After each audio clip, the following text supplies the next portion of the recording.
4교시 문제풀이 시작하도록 하겠습니다.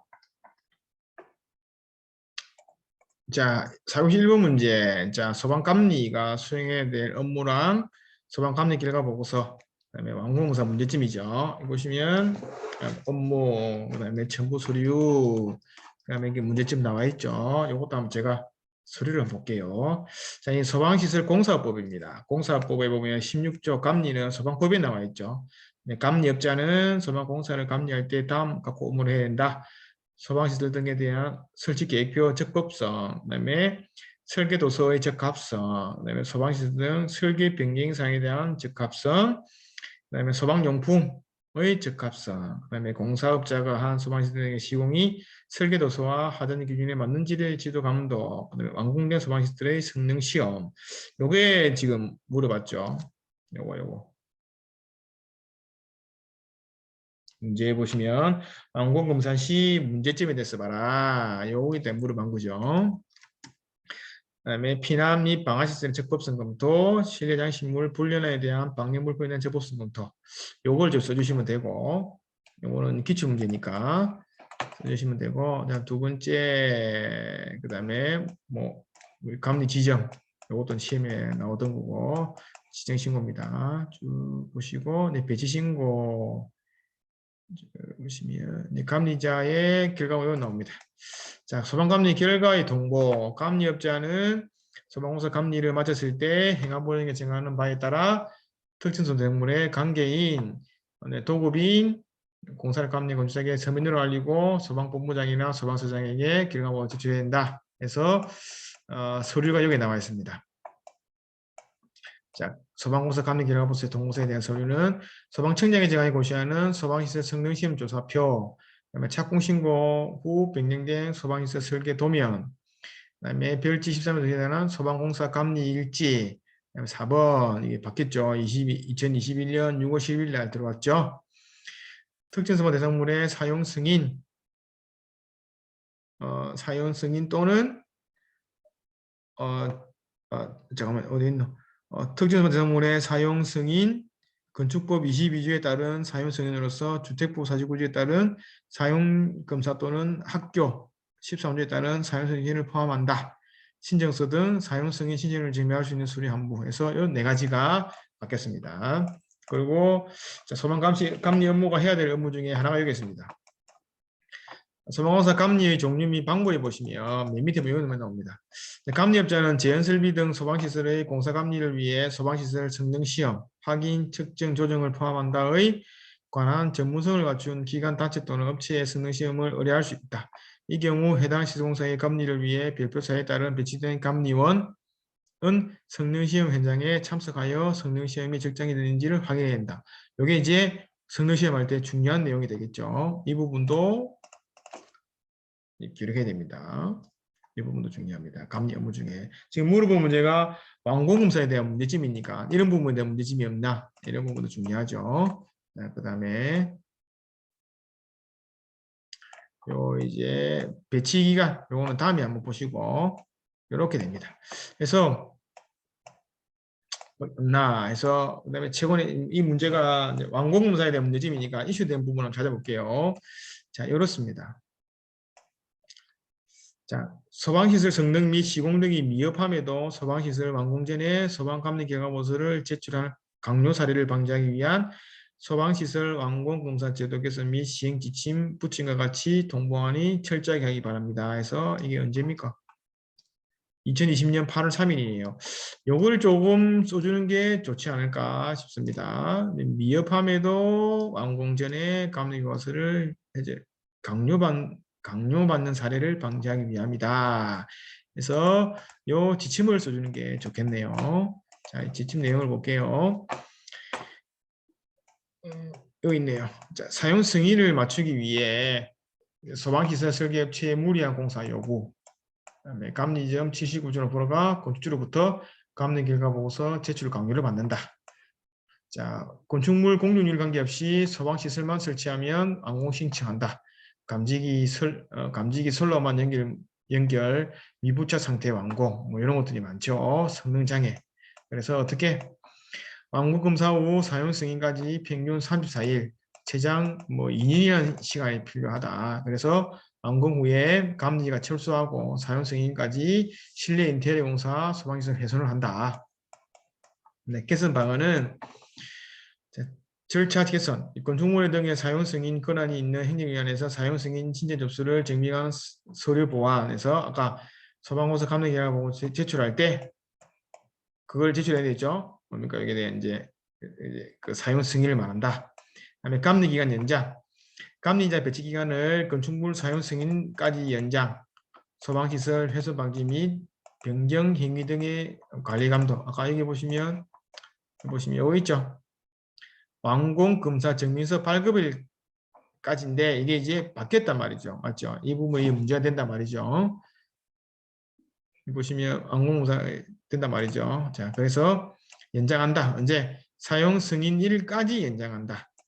그다음에 그래서 소방시설 훼손 방지 및 변경 행위 등 관리 감독을 하겠다. 그래서 착공일에서 완공검사 증명서 발급일을 착공일에서 사용 승인일까지 바꾸겠다. 그래서 감리 철수가 건축물 사용 승인 후 소방서에서 감리 철수 보고 감리자 배치 철수 보고 해서 감리 결과 보고서 첨부, 그다음에 변경 등이 없는 경우 측량한다. 해서 여기 나와 있다. 이걸 써주시는 게 좋을 것 같아요. 그래서 서류는 맞고 이제 문제점, 소방시설 완공 전에 결과 보고 제출한다. 이게 가장 큰 문제죠. 그다음에 제출 강요받는다. 이 부분이 있고 아까 그 내용을 좀 넣어주면 되겠네요. 개선 사항은 감리 기간 연장 의무화해서 요 내용을 써주면 좋겠네요. 알고 계신 분은 잘 쓰시리라고 봅니다. 그다음에 두 번째 문제. 이 문제는 신규로 나온 문제지만 중요한 문제라서 한번 제가 볼게요. 자, 재현 댐퍼의 재현 방식을 일반적으로 4선식으로 한다. 설계하는 경우 문제점 및 해결 방안을 하라. 그래서 보시면 개통들 잘 그려놨네요. 자, 이렇게 MCC에서 수신기에서 MCC 신호 받아가지고 이제 급기 100입니다. 자, 급기는 100입니다. 여기서 보시면 여기서 이제 화재가 발생하면 이제 급기에서 바람을 불어넣어주고 100에서 이렇게 연기를 이렇게 빼겠죠. 그래서 급기 단파, 100의 단파가 달립니다. 달리는데 이게 감지기가 동작하면 이 급기는 불어넣어주고 이 급기는 100이 하겠죠. 그래서 1번, 3번 캡을 보시면 이렇습니다. 1번, 3번. 자, 전원 한 가닥, 플러스 한 가닥, 마이너스 한 가닥. 그다음에 기구 기동 스위치 한 가닥. 그다음에 표시등 한 가닥. 이렇게 해서 네 가닥에 갑니다. 그래서 하나, 둘, 셋, 네 가닥에 갑니다. 이렇게 보냈을 때 뭐가 문제냐? 그러면 공통선을 같이 쓰겠죠. 맞죠? 공통선을 다 같이 쓰게 됩니다. 그렇기 때문에 자, 여기 나옵니다. 이렇게 나와 있지만 제가 표로 만들어 봤습니다. 자, 저는 기동 확인을 한 개의 공통선 사용을 해서 공통선 단선 시 댐퍼 기동이 불량하다. 공통선이 하나가 되면 나머지 댐퍼도 기동이 불량하다. 이런 말입니다. 예를 들어서 최근에 비상 방송이나 감정기에 보시면 한 선이 달라게 되면 다른 층에 이상이 없다고 하는 거죠. 이거는 이제 공통선이 하나가 상하기 때문에 공동성이 달라게 되면 모든 전원 기동 라인이 다 죽습니다. 네, 그런 부분이 하나 있죠. 두 번째가 기동 신호와 동시에 댐퍼 개방 신호가 확인되니 댐퍼의 완전 개방 여부를 댐퍼의 완전 개방 여부를 확인이 불가능하다. 댐퍼의 신호 폐쇄에 대해서 동시에 완전 폐쇄도 확인이 불가하다. 그러니까 댐퍼의 가부화 이런 게 확인이 불가하고 또 보자면 전압 강화.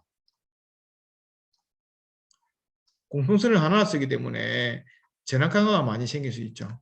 우리 뭐 수신기도 보면 공통 7개 이상 쓰지 말라 돼 있죠.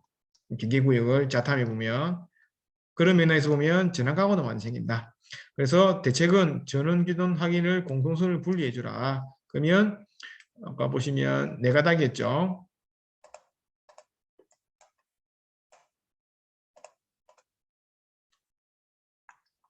네 가닥이니까 전원되고 기동 두 가닥, 확인 두 가닥이니까 총 두 가닥 늘어나가지고 6가닥 넣어주면 대책이 되겠네요. 간단한 대책이죠.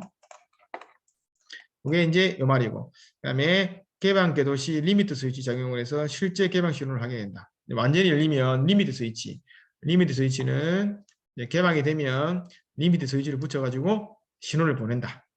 완전히 폐쇄가 되면 리미트를 붙여가지고 완전히 폐쇄를 한다. 그다음에 가부화 등의 이상 신호 접점을 추가한다. 이런 것들이 대책이 되겠네요. 이런 것들은 나중에 시험에 한 번 더 넣을 수 있다고 저는 생각이 듭니다. 그래서 한 번 더 준비해 두시기 바랍니다. 자, 그리고 자, 백 레이어링 현상에 대해서 설명하시오 해서 보시면 자, 차량의 진행 방향이 가고 있습니다. 가고 있는데 그러면 기류가 이렇게 형성되겠죠. 근데 피난 방향이 이렇습니다. 근데 화재가 의해서 역류가 되는 현상을 백레일링 현상이라고 봅니다. 그래서 이 부분은 조금 있지만 제가 좀 해볼게요. 이제 수험생이 쓴 부분인데 자, 뭐 이제 임계풍속하고 백레일링은 한 세트입니다. 그래서 개요 여기 있습니다. 터널은 구조상 밀폐형 구조로 화재 발생 시 위험도가 매우 높고 특히 열기류 확산 제한, 가시거리 감소, 유독가스에서 인적 피해가 크다. 그러나 국내 터널에는 설계 기준에서 그 화재 가혹도가 훨씬 낮고 유입 기류 속도가 2.5ms가로 일괄 정황에서 백레일링 현상에 피해 우려가 된다. 따라서 제연설비의 설계에서 임계풍속의 결정이 매우 중요하고 이는 터널 형태 및 터널 하중에 따라 달라지므로 공학적인 검토에서 결정해야 된다. 나와 있습니다. 그리고 이걸 보시면 차가 이렇게 차가 자동차죠. 이렇게 기류 형성하고 있으면 이제 환기기 승합력 그래서 좀 이게 설명하기 조금 복잡하게 되는데 제트팬 승합력하고 사경 승합력, 그다음에 통기, 자연 통풍, 교통 환기력에 의해서 자동 이렇게 압력이 형성되는 부분이 있고, 그다음에 이렇게 되는 부분이 있고 반대로 되는 부분이 있죠. 그래서 이쪽으로 넘어가는 부분이 많아야 됩니다. 그래서 환기기 승합력, 제트팬 승합력은 임계 풍속을 만족할 수 있도록 선정해야 된다. 이게 가장 중요합니다. 중요하고 보십니다. 자, 백레일링 현상은 터널 재현 중에 종류시 반정에서 제트팬 용량 부족 시 주행 방향으로 반대 방향이 흐르는 현상이다. 그러니까 제트팬 용량 대수가 부족해서 생기는 현상이다. 그래서 그 임계 풍속을 만들 수가 없는 거죠. 그래서 메커니즘은 연기가 부력으로 상승해서 터널 길이가 방향으로 전파한다. 비난 방향으로 연기가 전파되어 화점 영향으로 기류가 형성된다. 환기 기류에 이기고 비난 방향에 연기 전파된다. 역기류 형성으로 사람이 많이 죽는다. 발생 원인은 공기 흐름이 유속이 너무 낮은 경우, 선풍 방향과 반대 방향으로 강풍이 부는 경우, 선풍 방향으로 터널이 하고 구배가 되는 경우, 이런 부분들이 다 영향을 미칩니다. 자, 그래서 보시면 자, 방염풍속, 자, 인계풍속이죠. 이렇게 유지해주면, 자, 이렇게 선풍기가 유지해주면 불이 나면 방염풍속이 이렇게 유지해주고 이렇게 백레일형이 안 생기게 해줍니다. 그리고 방화문으로 상대편으로 도망갈 때 이거 이제 제트편을 역으로 운전해가지고 차압을 형성해줘가지고 대피를 시킵니다. 그래서 이 방염풍속, 인계풍속을 이기는 선풍기 용량이 매우 중요하죠. 그래서 이렇게 대책이 나옵니다. 볼게요. 자, 광센슬에서 빨리 불을 감지하고 빨리 불을 끄자. 그 다음에 종료시 피난 터널 차압 형성으로 연기 침입 가능하자. 옆쪽으로 가서 차압을 해서 이제 이쪽으로 해서 피난을 가능하게 하자. 팬 용량을 충분히 해서 인계풍 속에서 여유를 주자. 미분물을 적용하자. 횡류식 재해를 설비하자. 수직갱 배기 방식을 적용하자. 이런 부분들이 쭉 나오겠네요. 그리고 인계풍속 나와 있습니다. 자, 인계풍속은 이렇게 해서 이제 공식에서 구합니다. 그리고 결론을 썼네요. 이렇게 쓰면 뭐 좀 더 좋은 답이 아닐까 싶습니다. 똑같은 내용들이 막 나와 있습니다. 나와 있습니다. 그리고 이제 4번도 중요한 문제입니다. 연기 이동에 따른 영향과 관련해서 다음 사항을 개념을 쓰고 계산식을 쓰시오. 개념을 쓰고 계산식을 쓰죠. 연기 성층화하고 암흑도, 그다음에 유효 증상입니다. 자, 여기 성층화는 연기 발생 시 고온의 영생물이 부력에서 상승하다가 주변 공기의 온도와 비슷하게 되면서 천정까지 상승이 못하고 중간에 체류하는 현상.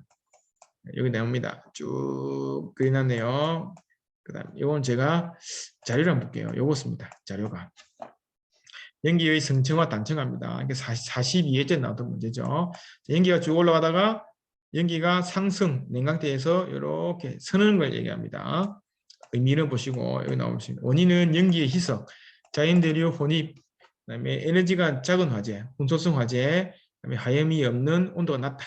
그다음에 천정이 매우 높은 화재, 그다음에 연기의 온도가 저하돼 가지고 냉각이 된다. 그리고 실내 난방 등 가열에 의해서 뜨거운 열기류가 형성된 경우에서 됩니다. 자, 공식은 이걸 써주면 되겠네요. 자, 메커니즘 공식은 이걸 써주면 되고 메커니즘은 자, 공기 밀도가 하위 밀도면 연기층이 향한 후 일정한 층을 형성한다 해서 요거 자, 이 식에서 보시면 자, 공기 밀도하고 연기 밀도 같아지면 0이죠. 이 값이 0 되니까 이 전체가 0이 되어버리죠. 그래서 연기가 증지하게 됩니다. 이 공식을 바로 써주시기 바랍니다. 그래서 이 공식, 그 다음에 보시면 화재에 의한 열 방출 속도. 그래서 보시면 이 식은 보시면 잠깐만요. 보시면 여기 나옵니다. 자, 성층화 효과 관계식. Q가 이거보다 크게 되면 성층화를 발생한다. 해서 이 공식을 자, 씁니다. 자, 그리고 문제는 실링 Z프로가 행선이 못해서 헤더 감지기가 감지하지 못한다. 그다음에 시스템의 작동 지연 불능이 된다. 소화 실패가 된다. 대책은 공기 흡입 감지기, 그다음에 불구 감지기, 특수 감지기를 쓰면 된다. RTI가 낮은 걸 쓰자. 유리는 로제트 유리 사용 이런 놈만 옵니다. 스모크 해치 이런 부분들을 써주면 됩니다. 자, 그리고 암흑도입니다. 자, 암흑도는 이 공식을 써주면 되는데 이해를 돕기 위해서 제가 또 서류를 가져왔습니다. 자, 우리 기존에 강광률, 투과율, 강광계수입니다. 보시면 투과율은 연기를 통과하는 비트 정도입니다. 그래서 비트를 주고 이렇게 연기해서 이렇게 투과하는 걸 얘기합니다. 그래서 투과율은 I0분의 I가 됩니다. 그리고 I가 이렇게 나오는 I는 들어간 I에 나오는 I는 들어간 I0에 이렇게 감쇄가 되죠. 이렇게 감쇄됩니다. 이게 이제 공식이 이렇게 되죠. 되고 그리고 이제 투과율은 이렇게 형성됩니다. 형성되고 자, 감광률은 요거네요. 자, 우리 감광률을 암흑도로 표현하죠. 자, O는 1 빼기 투과율이죠. 1 빼기 투과율이니까 이렇게 됩니다. 이 식을 써주면 됩니다. 이 식을 써주면 되는데 이 식을 쓰기 위해서는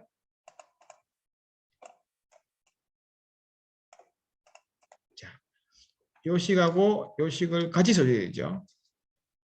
이 공식, 이 공식, 이 공식, 이 공식을 같이 써줘야 된다 이 말이죠. 그 다음에 FED는 유효 복용 분량 이 부분은 좀 관심 있는 부분만 좀 보시기 바랍니다. 그리고 자 5번입니다. 5번은 스프링클러 물분무 미분무의 특징을 설명하고 소화 효과, 적응성을 설명하라. 요거는 뭐 표 하나, 요 표가 대표적인 거죠. 자, 스프링클러 물분무 미분무인데 개요, 그다음에 용도, 소화, 화재 진압, 화재 제어, 소화, 화재 진압, 화재 제어, 노출 방호, 화재 예방 이렇게 돼 있고 주된 소화 효과 요거 설명하면 되죠. 물은 스프링클러 냉각이고 물분무는 냉각 질식이고 미분무는 냉각 효과, 기상, 희석, 복사열 차단, 운동, 카이네틱 이펙트. 미분무가 강한 압력으로 내보이죠. 그럼 그 운동 에너지에서 된다. 그다음에 소화 특성, 소화 메커니즘, 그다음에 적응성. 자, 이 문제의 핵심은 요거죠. 적응성 물어봤죠. 보시면 자, 적응성을 비교하라 돼 있죠. 비교하면 뭘 비교해야 됩니까? 보시면 이걸 비교하면 되죠. 자, 우리 수계설비 비적응성은 자, B급, C급, 금수성화재, 신부화재에 적응성이 없습니다. 근데 미분무는 B급도 적응성이 있습니다. 수막, 유화 형성합니다. C급도 정해진 현성이 있기 때문에 가능하다. 금수성은 적용 불능하다. 신부화재도 적용 가능하다. 그래서 요 적응성을 쓰면 됩니다. 이게 가장 큰 핵심이죠. 스프링클러가 못 끄는 거는 미분모가 끌 수 있다. 이게 핵심인 거죠. 적응성 부분은 이걸 반드시 써주셔야 됩니다. 자, 그리고 자 4번 요거는 그것만 쓰면 자, 잘 될 것 같습니다. 자, 비교해놨네요. 자, 그리고 6번. 자, 6번은 분소 표면화재 비교하고 분소의 하염제나 추열 조건을 쓰라. 요거는 자, 요겁니다. 자, 화재의 원인 조사 실무에 나온 책에 나오는 부분입니다. 그래서 쭉 이 책에 보시면 자, 이쯤이 나옵니다. 표면 연소와 분소. 자, 표면 연소와 분소는 자길 연소라는 외관적 형태로의 그 의미가 정확히 이해하기 전에 다소 혼란스러운 부분이 있다. 자, 차이는 표면 연소는 가열물 자체가 가열되더라도 열분해나 성화, 정화 등의 과정이었고 가연성 기체를 발효시키지 않아 아는 것들로 연소로 온도가 상승하거나 산소가 충분히 공급되어도 화염 연소로 전환될 수 없다. 이게 중요하죠. 자, 화염이 새로 생기지 않는다. 분소는 가연성 가스를 발생시켜 가연물들이 온도나 산소 부족으로 해서 가연성 기체에 적화되지 못하는 상태이므로 좌우 조건만 되면 화염 연소로 전환이 가능하다. 이 차이가 가장 중요하다 말이죠. 그래서 비교표 이용했습니다. 자, 표면 연소, 분소입니다. 연소 형태는 자길 연소 똑같고 표면 반응 똑같습니다. 차이가 화염 연소 가능성입니다. 발생할 수가 않고 조건 연달아 발생한다. 이유는 가연성 전기가 발생하지 않고 발생하기 때문이다. 이걸 써주시면 되고, 자 보시면 이제 그 조건이 언제냐 여기 나와 있습니다. 자, 분소의 화염 전환 조건입니다. 아까 가연성 가스가 나오면 축일 전환으로 조건이 되죠. 그래서 분소의 소극적인 연소는 적절한 조건 속에서 화염 연소로 전환될 수 있으며 그 영향이 미치는 인자는 산소 농도와 온도 조건이다. 축일 조건이란 반응에 의해서 발생되는 열이 외부로 방산되는 것보다 높아 축적되는 것, 즉 온도가 계속해서 상승하는 조건을 말한다. 그래서 이 그림입니다. 발생 속도가 방산 속도에 비해서 높은 경우 열이 축적되어 화염 연소로 전환된다. 이렇듯 분소에는 축열 조건 영향이 크다. 축열에 영향을 미치는 인자는 다음과 같다 해서 어느 정도가 되면 화염 전환이 일어납니다. 산소 공급하고 온도 구성에 따라 적용된다. 그다음에 조건이 이렇습니다. 자, 물질의 열 전도율. 열 전도율이 높다면 혼소 반응으로 생성된 열이 계속적으로 주변으로 손실되기 때문에 화염 전환까지 필요한 온도가 상승할 수 없다. 그래서 열 전도율이 관계되고, 두 번째로는 이제 함수율입니다. 수분을 증발시키는데 필요한 시간과 열량이 소모되므로 혼소에서 발생되는 열의 손실이 되고 화염 연소의 전환으로 제한하는 요소가 된다. 공기 흐름. 공기 흐름이 충분하면 산소 공급 측면에서 긍정적이지만 조건이지만 공기 흐름이 많을 경우에는 과도한 환기로 인해서 발생된 열이 축적되지 어렵고 냉각되기 때문에 공기 흐름은 분소의 화염 전환에서 무조건 긍정적이라고 볼 수 없다. 보온성, 열 전도, 건조, 공기 흐름 세 가지 조건에 만족하더라도 물질의 양이 소량이거나 별도의 보호 물질이 덮여지지 않다면 방열되어 화염으로 전환될 수 없다. 단일 물질의 홍수라도 물질의 양이 홍수 부위를 충분히 덮어 방열을 할 수 있어야 보온 조건이 되어야 한다. 그래서 나와 있습니다. 이 부분은 조금 신규지만 조금 한 번 정도는 뭐 훈소나 이런 부분 나왔을 때 조금 재발화되는 부분에서 언급할 필요가 있는 이유로 되니까 이 부분은 정해서 훈소 부분에 좀 넣어주면 좋겠습니다. 자, 여기까지 이제 문제풀이를 마쳤습니다. 보시면 상당히 1, 2교시는 조금 무난해 가다가 3교시, 4교시 부분에 조금 어려운 부분이지만 그래도 열심히 썼으면 아마 좋은 기대를 한번 해볼 만합니다. 자, 고생하셨고 좀 쉬었다가 다시 또 129회를 향해서 달려봅시다. 자, 감사합니다. 고생하셨습니다.